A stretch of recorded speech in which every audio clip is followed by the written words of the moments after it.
네. 안식일에 회당에 들어가서 18년 동안 사단에게 매임받았던 사람들의 고치는 이야기입니다. 그래서 우리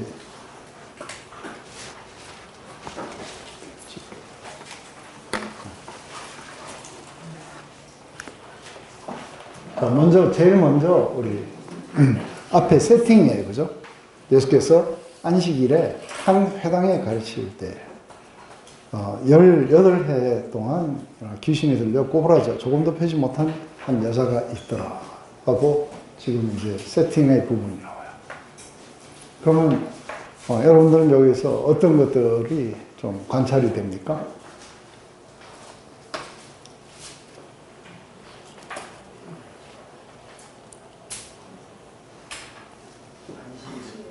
네, 안식일이라는 거 꼭 회당. 네, 거기에 예수님이 계셨고 귀신도 교회로 왔어요. 이 여자를 통해 갖고 18년 동안 그 교회 다녔어요.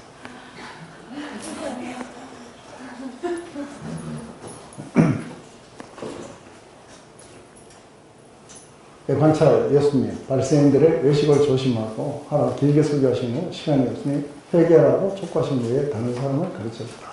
장소는 회당이고 시간은 안식일이었다. 한 여인인데 18년 동안 귀신 들려 병을 앓았고 허리가 꼬부러져 펼 수 없는 상태로 지냈다. 이런 상태에도 불구하고 그녀는 회당에 나왔다. 귀신도 나왔다. 질문은 예수님은 당신이 환영받지 못할 걸 아시면서 왜 가르침의 장소를 회당으로 정하셨는가? 그리고 안식일로 택하셨을까? 일부러 안식일과 회당을 택하셨을까? 그렇다면 오늘 안식일과 회당에서 무엇을 하시려는 건가? 그리고 가르치셨다는데 어떤 가르침을 하셨을까? 이 여인이 살아온 18년간의 삶은 어땠을까? 여인은 이런 상태에서 왜 회당에 나오려고 했을까? 여인을 바라보는 사람들의 시선이나 특히 회당장은 어떤 시선으로 이 여인을 보았을까? 이 여인이 회당에 왜 매주 나온다고 회당장이나 아니면 사람들은 생각을 했을까? 여러 가지 질문이 있을 수 있어요. 그렇다면은 이게 안식일 날 이걸 택한 것이 이렇게 의도적이셨을까? 아니면은 그냥 우연히 오다 보니까 이렇게 되셨을까? 저는 먼저 우리 회당에 대해서 이야기를 하면 회당이 어떻게 생겼다고 이야기했어요?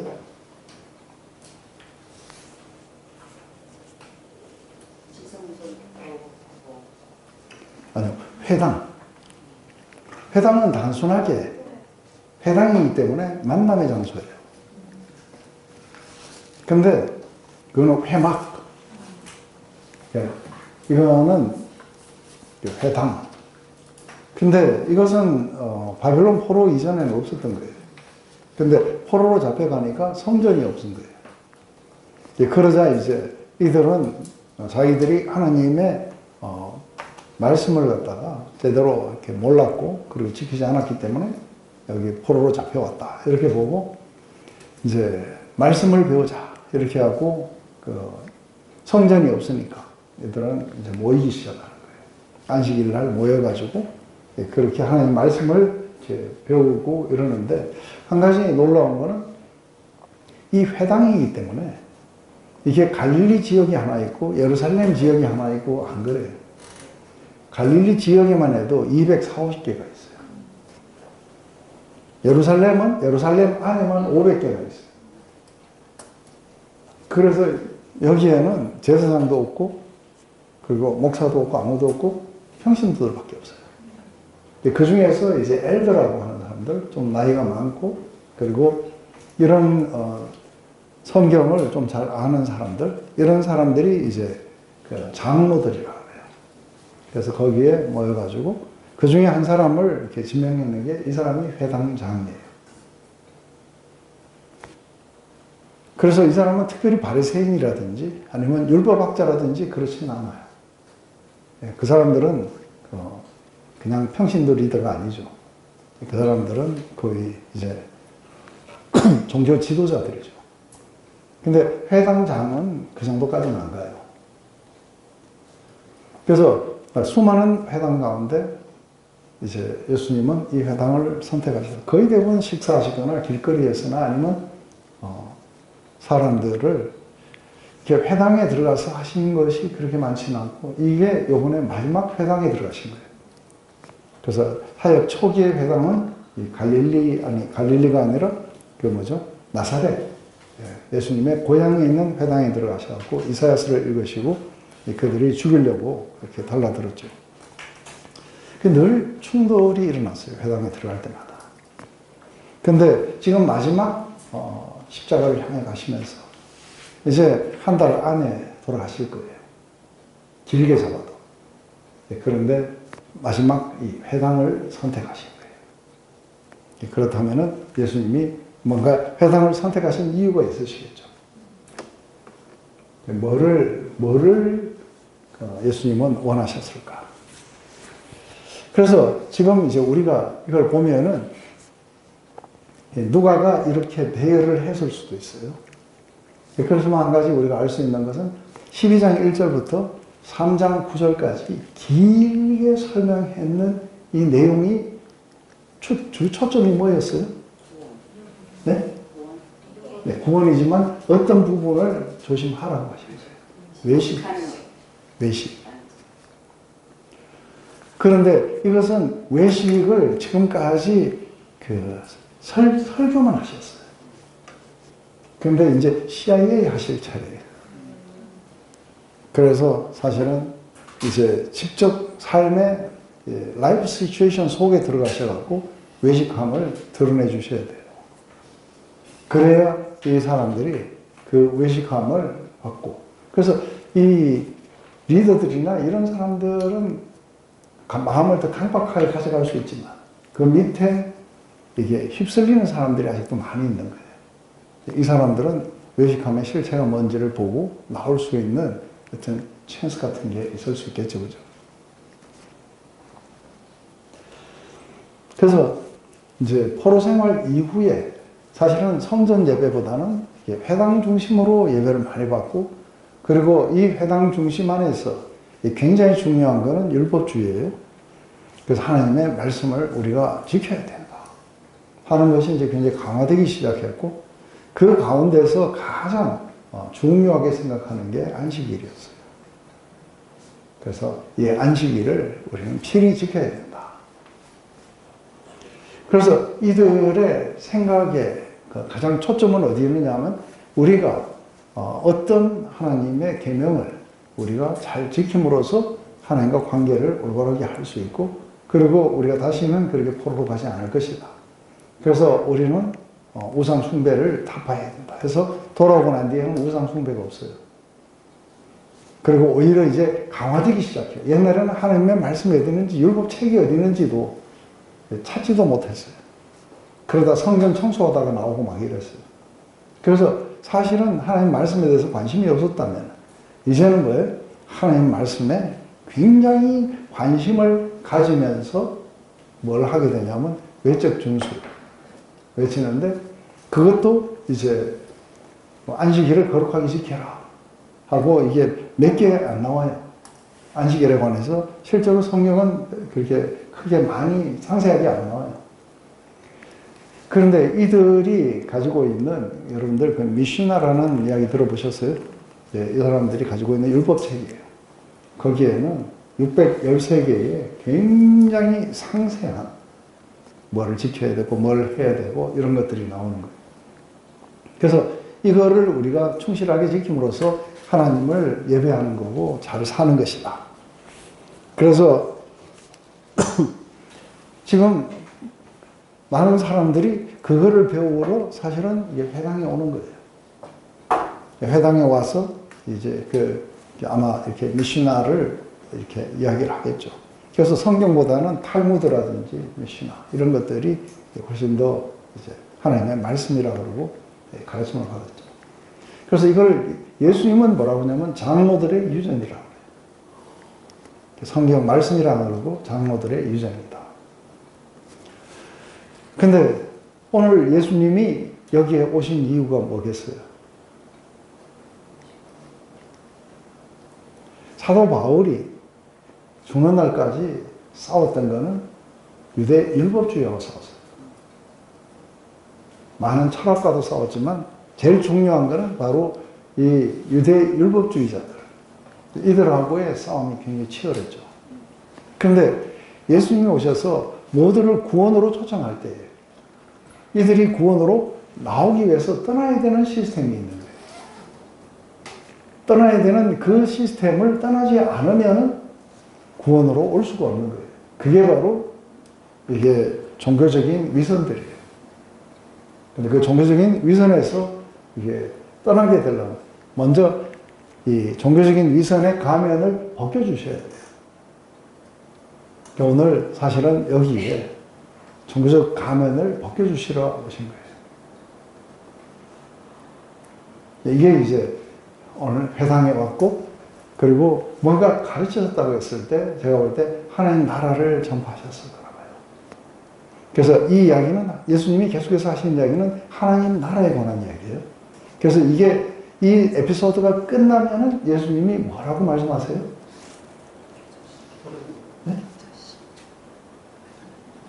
네? 하나님 나라는 그렇죠. 하나님 나라는 어떻게 설명을 할까?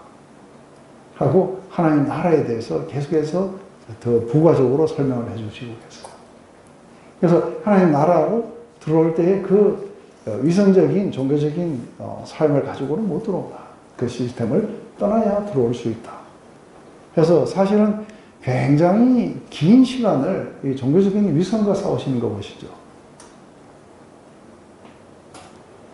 이게 이제 오늘 그 시스템을 마스크를 벗겨주고, 그리고 그들의 실체를 보여줌으로 말미암아 사람들이 좀 더 하나님 나라로 들어올 수 있도록 하기 위해서 이 일을 지금 행하실 거라는 거죠. 그래서 그들이 가지고 있는 미신나라를 잘 지키면 하나님 나라에 들어갈 것이라는 것, 이런 망상들을 다 부셔주셔야 돼요. 사실은 거기에는 법에 나오는, 율법에 나오는 모든 걸 다 적어 놓진 않았어요. 그들이 지킬 수 있는 것들, 이런 것들 가운데 좀 더 이거를 부가해가지고 쓸데없는 이야기들을 굉장히 많이 거기다 써놨었죠. 그래서 하나님을 만족시키려면 이렇게 해야 된다. 이게 이제 자기들이 가지고 있는 리걸 시스템이에요.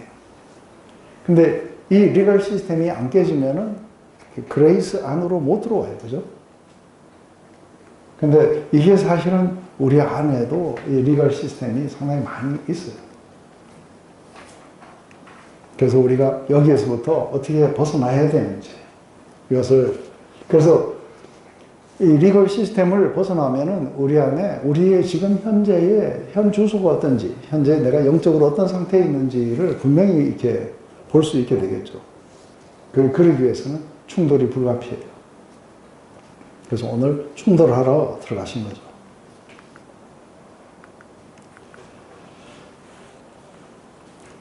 이게 이제 리갈 시스템과 진정한 믿음으로 나오는 삶과는 뭐가 틀리느냐 했을 때, 리갈 시스템의 가장 중요한 건 인간의 성취예요. 그런데 인간의 성취의 시스템 속에 있으면 하나님이 이루신 것을 우리가 믿음으로 받아들이는 이 시스템 속으로는 나오기 어렵게 돼요. 왜냐하면 하나님의 은혜를 인식한다 하더라도 그 은혜를 얻기 위해서 우리가 뭔가를 해야 된다는 쪽으로 가서 또다시 어디로 가요? 또다시 위선으로 가게 될 거라고 보는 거예요. 거의 대부분의 사람들은 약간의 이 과정을 왔다 갔다 하긴 해요. 하나님 나라는 상당히 중요한 게, 하나님 나라는 뭘까? 하나님 나라를 우리가 어떻게 설명하게 될 때, 다른 건 몰라도 제일 먼저 하나님이 다스리시는 나라예요. 어디를 다스리시냐면 바로 그분을 믿고 그분에게 속한 자들의 이 영혼을 다스리시는 나라예요. 그러려면 우리가 전적으로 우리의 삶을 그분의 다스림 속에 우리가 드려야 돼요. 그런데 리걸 시스템은 거기에 스스로를 드릴 수가 없도록 방해하고 있는 게 이게 율법주의적 시스템이겠죠.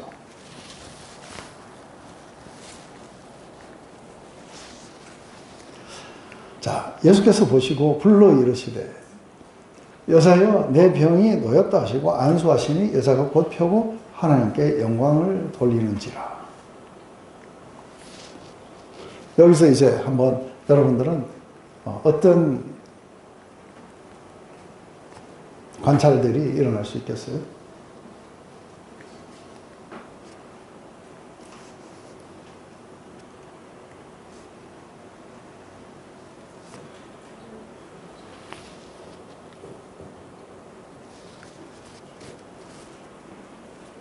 한번 뭐 되는 대로 한번 해보세요. 특히 뭐 해석보다는 관찰과 질문을 잘 하시는 분이 보시죠.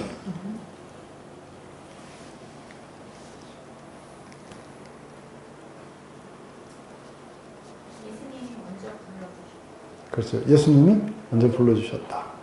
여자가 부탁한 게 아니었어요. 그렇죠. 병에서 놓였다. 병에서 놓였다. 여자가 하나님께 영광 돌린다고? 네, 하나님께 영광을 돌렸어요. 네. 또, 네, 안수하셨어요. 네. 그리고 제일 먼저 보셨어요. 네, 보시고 부르셨다. 그래서 우리가 이제 보면 관찰, 예수님을 가르치다가 예언을 보셨고, 부르셨고, 치유하시고, 치유를 선포하시고, 안수하셨다. 말씀으로 치유를 선포하시고는 안수도 하셨다. 이 이야기는 이 여인의 믿음이나 청혼 같은 내용은 없다. 다만 이 여인이 치유된 후의 반응만 알려주고 있다. 여자는 곧 허리를 펴지게 되고 하나님께 영광을 돌렸다. 이게 그겠죠? 관찰이겠죠? 그러면 질문은 뭐냐? 예수님은 이 여인의 상태를 어떻게 보셨을까? 요청도 없는데 왜 일방적인 치유를 선포하십니까? 무슨 근거로 치유를 일으키셨는가? 안수는 왜 하셨는가? 이렇게 안식일에 회당에 산 여인을 치유하시면 단순한 긍휼 때문인가? 아니면 다른 의도가 있었을까? 이 여인이 나온 후 왜 예수님이 아닌 하나님께 영광을 돌렸는가? 이 여인의 마음에 있던 것은 무엇인가? 식사하셨으니까 또 아까처럼 좀 나눠가지고, 근데 아까 보니까 좀 약간 불공평하게 됐는데 다시 그래도 그대로 한번 해보세요. 그죠? 구 멤버가 더 좋은 멤버들일 테니까 이렇게 나눠가지고. 자, 이번에는 이쪽으로 오시고 선생님은 이쪽으로 오고.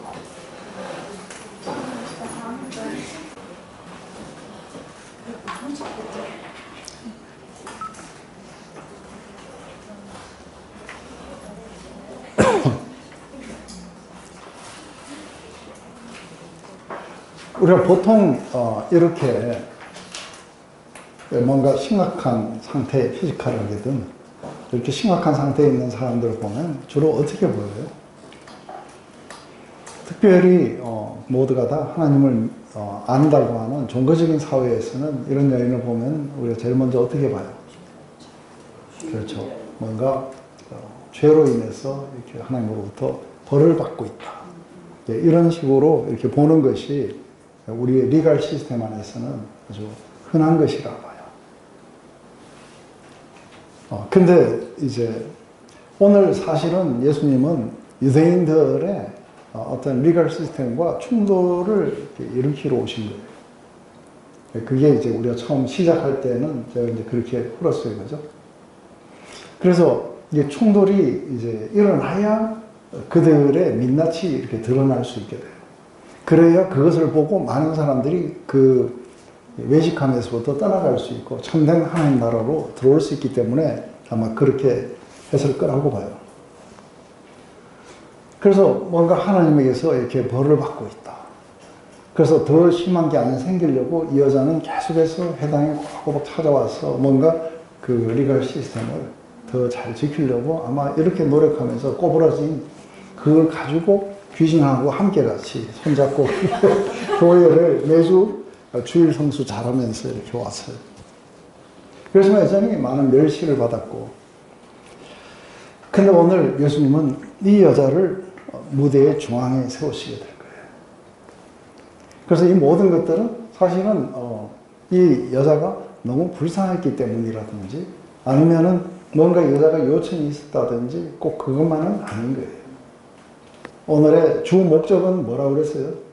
단순한 긍휼이 아니고 외식을 벗기기 위함이에요. 이게 이제 지금까지 흘러왔던 이야기들이 쭉 이렇게 오는 거예요.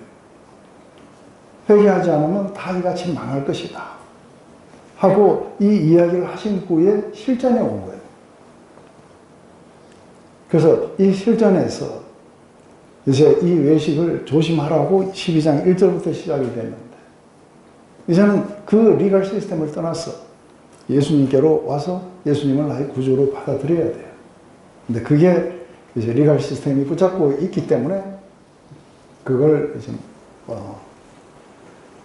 드러내고 부수려고 하시는 것이죠.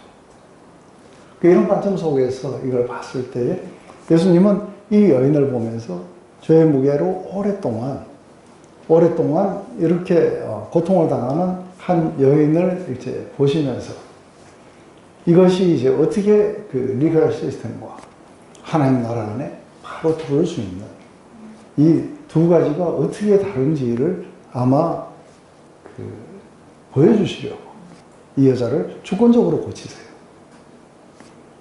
그래서 여기에는 이 주권적인 은혜라는 건 우리가 요청을 했다 안 했다 상관없어요. 어느 날 그 은혜가 나에게 찾아왔어. 나를 온전히 송두리째 바꿔버리고 그리고 나를 완전히 새 사람으로 만들어버리는 이게 하나님의 주권적인 은혜예요. 오늘 이 여인에게 바로 예수님은 이 주권적인 은혜로 말미암아 이 여인에게는 노임을 선포하고 그리고 지금 리걸 시스템에 있는 사람들에게 이것을 보면서 그 시스템을 떠나서 바로 이것을 베푸시는 예수님께로 나오도록 그렇게 하시기 위해서 이걸 의도적으로 하셨을 거라고요.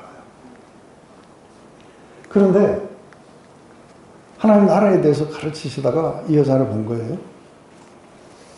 그러자 여자를 불러가지고 여인아 내가 매임에서 놓였다.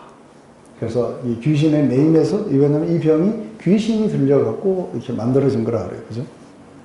그래서 사단의 어떤 사로잡혀 있었던 것으로부터 네가 모임을 받았다. 그런데 우리가 많은 경우에 이거를 어떤 하나님을 한정시켜요. 믿음이 있어서 구원을 받았다는 사람도 있고 또 어떤 사람은 간절히 요청했기 때문에 하나님이 주셨다는 것도 있고 이 여자의 경우에는 요청도 안 했는데도 왔고 믿음이 있었는지 없었는지도 몰라요. 그리고 진정하게 여기까지 예수님을 메시아로 받았다든지 그런 증거도 없고 아무것도 없어요. 다만 주권적인 은혜를 받았을 뿐이에요. 이게 이제 여기에서의 하나의 초점이죠. 그러면 예수님이 멀리 있어서 그 집에 안 가더라도 나아갈 수 있습니다 하고 백부장이 그러니까 네 말을 네 믿음대로 되어질 거다. 그래서 그 환자를 직접 보지 않고도 고치시고 보고도 고치시고 어떤 경우에는 진흙을 이겨갖고 눈에다가 바르기도 하시고 그리고 안수를 하는 사람도 있고 안 하는 사람도 있고 말로 하는 사람들도 있고 되게 정해진 틀이 없어요. 그런데 예수님이 진흙을 이겼으면 이긴 대로 안수를 했으면 안수를 했는 대로 다 이유가 있어요. 이 여자는 도저히 말로 해서 안 되니까 손을 댔다.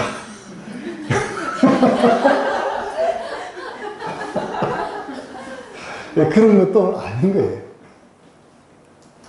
그러면 왜 손을 댔을까? 왜 안수를 했을까?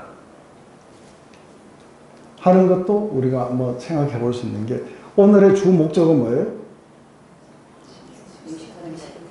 리걸 시스템을 깨는 거예요.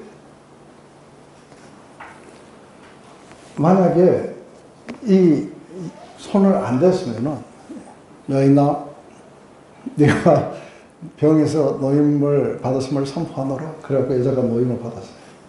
안식일을 오겠다 그러면 뭐가 오겠는데 말도 못하냐? 맞아요? 말도 못하냐? 그런데 손 댔잖아. 이해되세요? 이거 예수님의 제자들이 이게 나다를 비벼갖고 먹었다고 안식일 오겠다 했어요. 그냥 이 손 댔잖아. 여자는 뭐 했어요? 허리에 꼬부라졌다가 피는 것밖에 없어요. 왜 피었냐는 거예요. 자리를 들고 일어나라 가라고 자리를 들었다고 안식일 오겠다고 예수님을 죽이려고 그랬어요.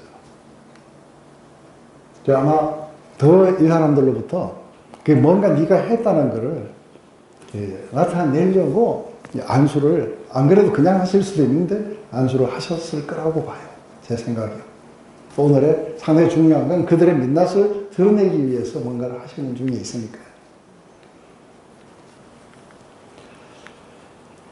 사실은 귀신이 교회에 나올 수 있어요. 교회 18년 동안 좀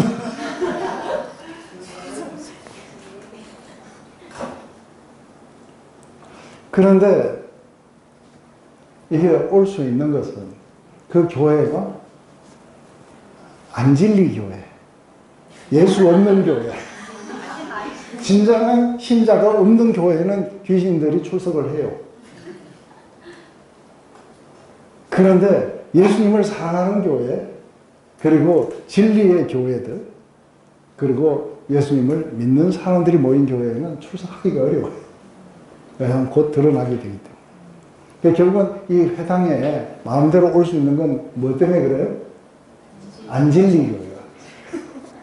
예수 없는 교회라서 그래요. 그래서 전부 다 가식하는 교회예요. 이름을 몇 개로 지을 수 있어요.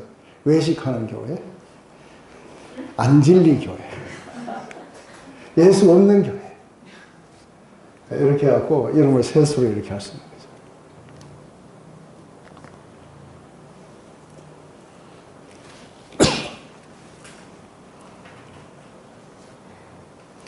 근데 한 가지 놀라운 건 이 여자는 왜 예수님께 감사하다 안 그러고 하나님께 영광을 돌렸을까?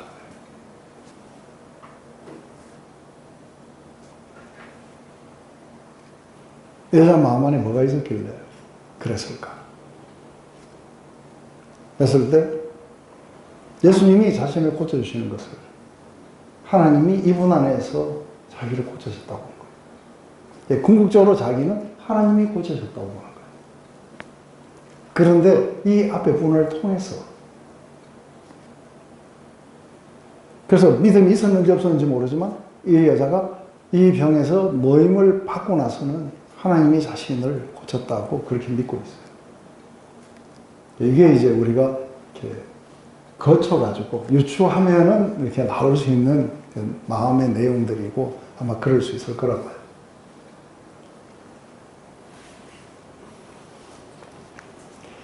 회당장이 예수께서 안식일에 병 고치시는 것을 분내어 무리에게 이르되 일할 날이 여서가 있으니 그동안에 와서 고침을 받을 것이요 안식일에는 하지 말 것이니라 하거늘.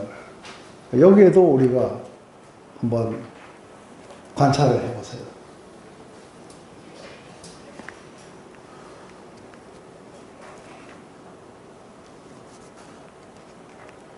전혀 안 졸리죠. 이럴 때도 조시는 분이 계시면은 병원에 가보셔야 돼요.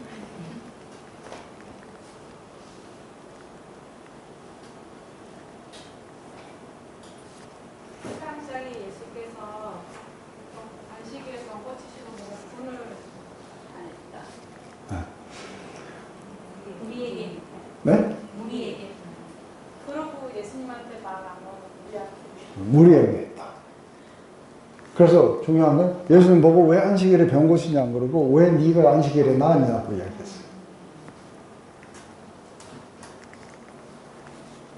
그래서 여세 동안은 이런 일을 해도 괜찮은데 안식일 날은 이런 거 하지 마라 하는 거예요. 그래서 우리 보면은 회당장은 이런 치유를 보고 분을 냈다. 그 이유는 예수님이 안식일에 병을 고치셨다고 말하는 대신 안식일에 고침을 받지 말아야 하는데 고침을 받았기 때문이라고 말한다. 안식일에 병 고침 받는 것이 왜 분노의 이유가 되는가? 그리고 분노가 하는데 예수님이 아닌 모인 무리에게 말했다. 주된 주장은 나머지 6일에는 치유를 받아 좋으나 안식일에는 고침을 받지 말라는 것이다. 우리가 질문을 하면 회당장이 분노한 이유가 자신들이 중요하게 여기는 안식일을 범했다는 것인데 이 사람이 여기서 어떤 것이 안식법을 어겼다고 생각하는 것일까? 이 사람은 왜 18년 동안 괴롭힘을 받은 여자가 고침을 받고 자유케 되는 걸 보고도 안식일 지키는 것이 더 중요하다고 여겼을까? 왜 예수님께 안식일에 병 고치는 일을 하지 말라고 하지 않고 무리에게 그렇게 이야기를 했는가? 왜 이 사람은 안식일에 사람이 고침을 받으면 안 된다고 생각을 했을까? 이런 분노도 그 이유가 있어야 돼요. 그래서 왜 이 사람은 이렇게 분노가 일어나게 됐을까? 그리고 여기에서 어떤 게 자신들의 안식법을 어겼다고 그렇게 여기고 있을까? 허리를 구부렸다가 이걸 펴기 때문에 그럴까? 아니면 예수님이 안수를 했기 때문에 그랬을까? 그래서 우리가 한번 분노하는 심리에 대해서 이거는 우리가 리걸 시스템을 이해하려고 그런다면은 이 분노하는 이유도 알아야 돼요. 그래서 왜 분노하게 될까?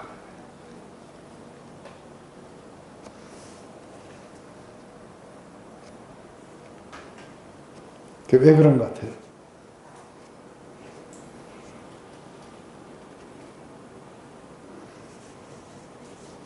우리가 리걸 시스템, 율법주의의 이 안에 들어가게 되면은 이게 이제 대충 들어간 사람은 안 그래요. 근데 들어가서 아주 이거를 강화시켜 가면은 어떤 일이 생기느냐면 여러분들 배트맨 다크나이트 봤죠? 그 다크나이트에 보면 고든의 검사가 괴물처럼 바뀌어요. 왜냐하면 이 사람은 아주 페어하고 저스티스를 추구해요. 근데 이 사람은 뭐든지 공정해야 되고 모든 것들이 페어해야 되는데 이거를 누가 밀어줬냐면 조카가 만들어준 거예요. 그러자 이 사람은 모든 것이 페어해야 되고 모든 것이 저스트해야 돼요. 그래서 이 사람은 이거를 추구해 갈 때 점점 이거를 깊이 추구해 가면 뭐가 사라져요? 자비, 긍휼, 이게 두 개가 안 맞아요. 이해되세요? 내가 지금 추구하는 거를 더 강화시켜 가려면 어느 누구도 수용하면 안 돼요. 긍휼을 베풀거나 이런 걸 하면 자기 이 세계가 무너져요. 그래서 이 리걸 시스템, 율법주의 안에 있으면 굉장히 잔혹해져요. 그래서 이 검사의 얼굴이 완전히 괴물처럼 바뀌어버려요. 이걸 조카가 아는 거예요. 그래서 조금만 밀어주면 이것들은 그렇게 바뀔 거라는 거예요. 그래서 리걸 시스템에 굉장한 위험이 뭐냐 하면 바로 이런 아주 잔혹함 속으로 나갈 수 있어요. 여자가 18년이 됐든 몇십 년이 됐든 평생을 그랬든 상관없어요. 왜냐하면 모든 것들이 공정해야 되고 모든 것들이 법을 지켜야 되고 이런 거에다가 예외를 두면 안 된다고. 이게 율법주의의 이 시스템인데 이게 우리 안에 덜 강화돼서 그렇지 강화되면 큰일 나요. 더 이상의 자비, 긍휼 이게 다 떠나가 버려요. 이 남자가 분노하게 된 이유가 어떤 건지 이해되세요?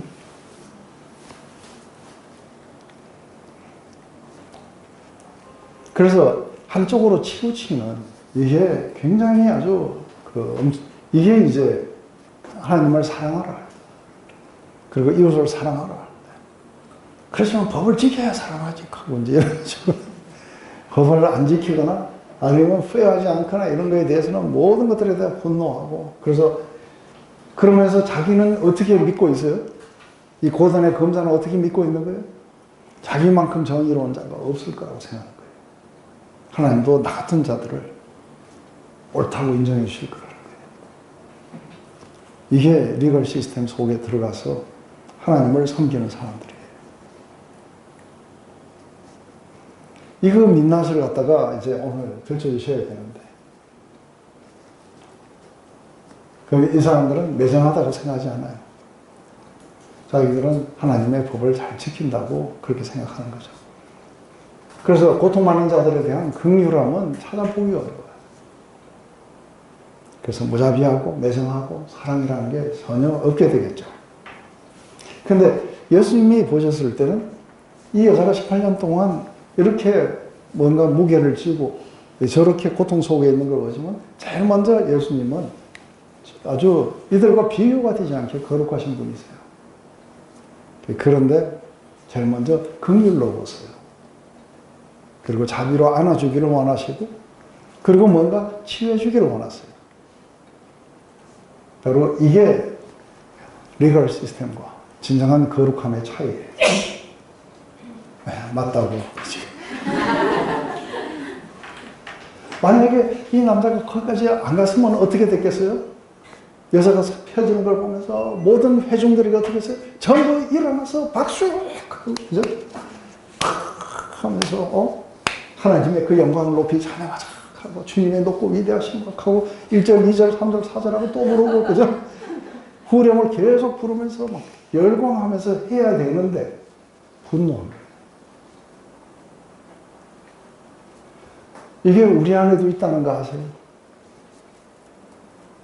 어떤 부분에서.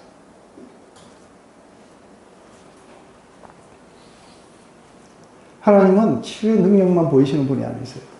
이 치유의 능력이 나갈 때는 언제나 긍휼과 자비와 사랑이 같이 나가게 돼 있어요. 왜냐하면 이 능력은 그분의 어떠하심과 동떨어져서 나갈 수는 없어요.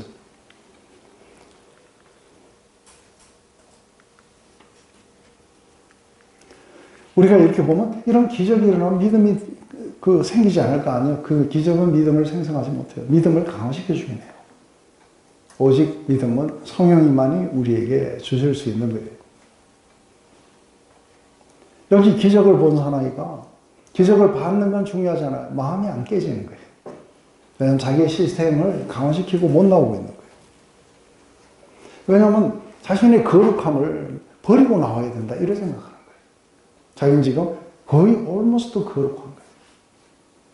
온전히 구원에 가까이 와 있는데 이걸 버리고 지금 나올 수가 없는 거예요. 그러니 예수님을 메시아라고 보기 어려운 거예요. 왜냐하면 자기들의 이 거룩함으로 가는 길들을 깨고 있으니까요. 그런데 예수님에게 직접 되려니까 뭔가 무서워. 이런 능력을 베푸신 거예요. 그러니까 예수님을 딱 보고는 뭐예요? 너가 고침 받지 말라 말이야. 분노 속에서 일반 평신도들에게 막 소리를 지금 지르고 있는 걸 이야기해요. 참 어떤 게 그럴까? 그 중풍병자가 누워 있다가 고침을 받고 일어섰기 때문에 안식법을 어겼다. 이 여자가 덩어리가 구부러져 있다가 폈기 때문에 어겼다? 아니면 예수님이 손을 대고 고쳤기 때문에 그래서 이걸 안식법을 어겼다. 이게 이제 나중에 가면은 인간들이 아주 사악해지고 하는 이 과정 속에서 이게 리갈 시스템 안에서 최고로 강화되어 가면 이런 잔혹함과 사악함들이 나타나요. 이게 우리가 떠나가야 되는 이유들 중에 하나예요.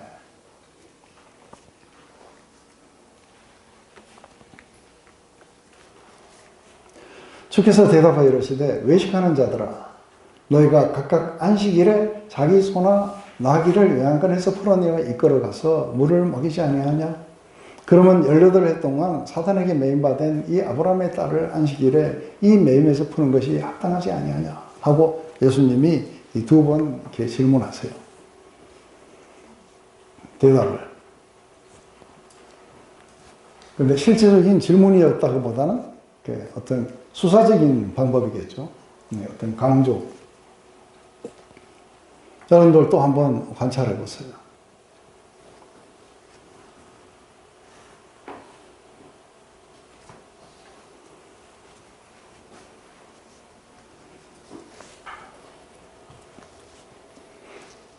제일 먼저 외식하는 자들아 하고 불렀어요. 또 어떤 게 있을 수 있어요? 이거 다 해오셨잖아요.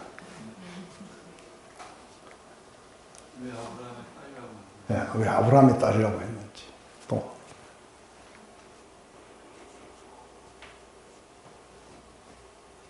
안식일에 가축할 때는 잘한다. 그렇죠. 근데 여기에 표현을 어떻게 하냐면은 물을 먹기 위해서 매임에서 풀어줬다 그래요. 근데 이 여자도 사단의 매임에서 풀어줬다 그래요. 그래서 안식일에 이런 것은 하도록 허용을 하고 아브라함의 딸이 매임에서 풀어지는 것은 안 된다고 하느냐 하면서 외식하는 자들하고 그래요. 그래서 예수님의 반응은 먼저 이 사람을 외식하는 자로 부르셨고 이유는 안식일에 이들이 하고 있던 것을 들어주셨다. 즉 안식일에 소나 양들에게 물을 먹이려고 매임에서 풀어준다. 그런데 18년 동안 사단에게 매임받은 자인을 안식일에 풀어주는 것이 마땅하지 않느냐라고 반문하시요. 그리고 이 여인을 아브라함의 딸이라고 했다. 주님은 왜 이 사람의 말이 외식함이라고 하시는지, 이 여인을 아브라함의 딸로 부르신 이유는 왜 회당장은 안식일에 짐승들에게 물 먹이기 위해 매임에서 풀어줘도 되고 18년 동안 귀신에 매였던 동족은 풀어주면 안 된다고 생각했던 것입니까?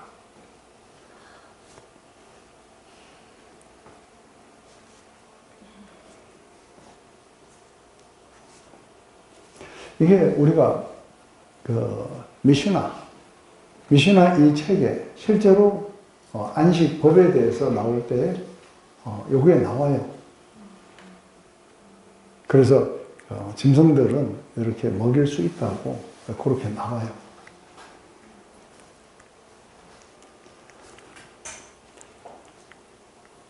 그런데 이게 지금 이제 일반적인 그런 어떤 하나님이, 예수님이 일반적인 어떤 논리를 사용하셨겠죠. 그죠? 그래서 지금 이거를 소나 양이라고 하고 여기는 아브라함의 딸이에요. 우리가 우리 누구예요?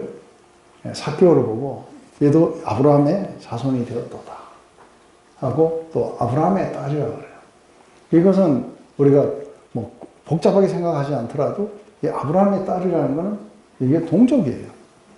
유대인 여자예요. 그죠? 그래서 너희 동족이에요. 그런데 소나 양은 물 먹어야 되기 때문에 매임에서 풀어줘도 되고 네 동족인 여자는 매임에서 풀어주면 안 되는 거냐 하고 이렇게 반문하시는 것은 그게 바로 너희들의 외식함이라고 하는 걸 찔러주시는 거죠. 이렇게 해서 사실은 이들이 하고 있는 것과 이들이 지금 못하게 하는, 그러니까 네가 지금 방금 분노했는데 그럼 왜 그건 분노 안 하느냐, 또 그건 하면서 왜 이거는 또 못하게 하느냐. 결국은 예수님 하시는 말씀은 너희들은 하나님의 말씀도 모르고 그리고 하나님을 믿지도 않고 진리도 모르고 너희들은 사단의 도구일 뿐이다. 그래서 지금 사단 편이냐 니들이? 사단에 18년 동안 매였는데 못 풀어주게 하는 거 보면 사단 편이냐? 사단한테 뇌물 받고 안 풀어주는 거냐? 뭐냐? 귀신이 다니는 교회냐? 이 안식일이 완벽한 날이 아니냐 하는 거예요. 이 안식일이 완벽한 날이 아니냐.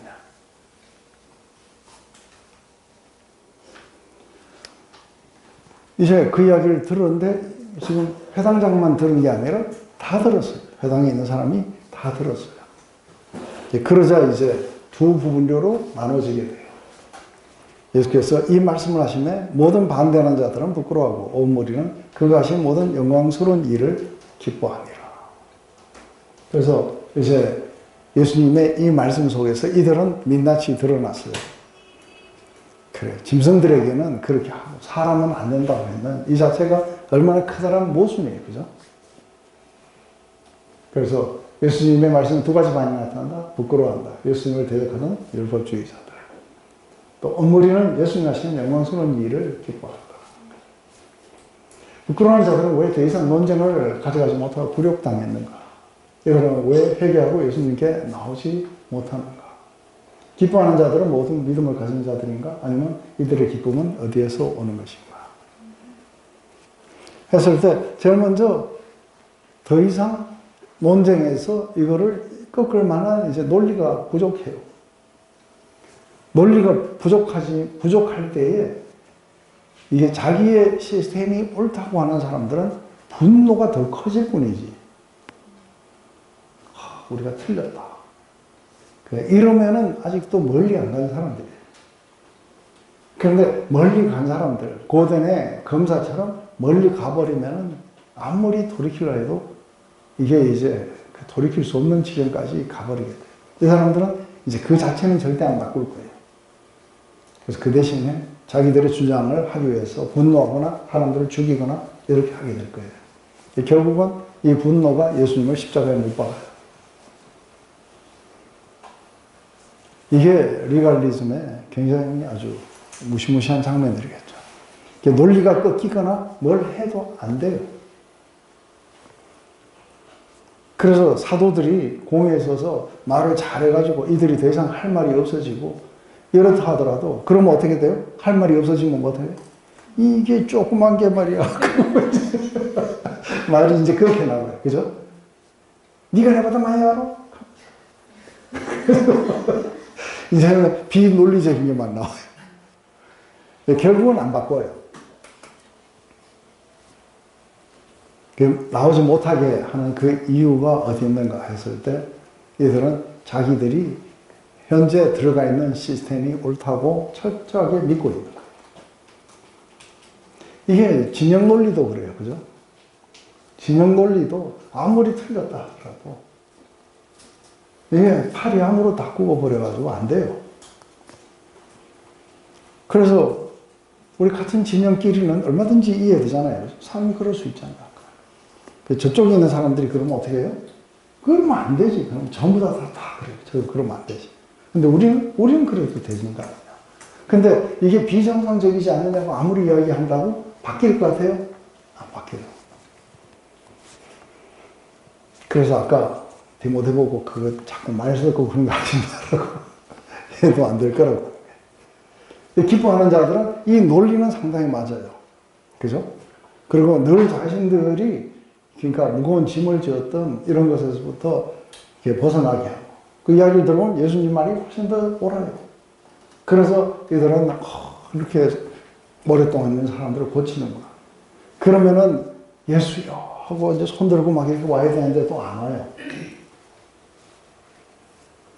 이들은 이 기쁨이 잠시 아마 어쩌면 해당장이나 이런 시스템을 싫어했을 수도 있어요. 그래서 그런 것들이 한 거는 좋은데 근데 예수님에게 나오는 것도 안 좋아해요. 이것도 싫고 저것도 싫고 다 싫고 자기 마음대로 살고 싶은 거예요.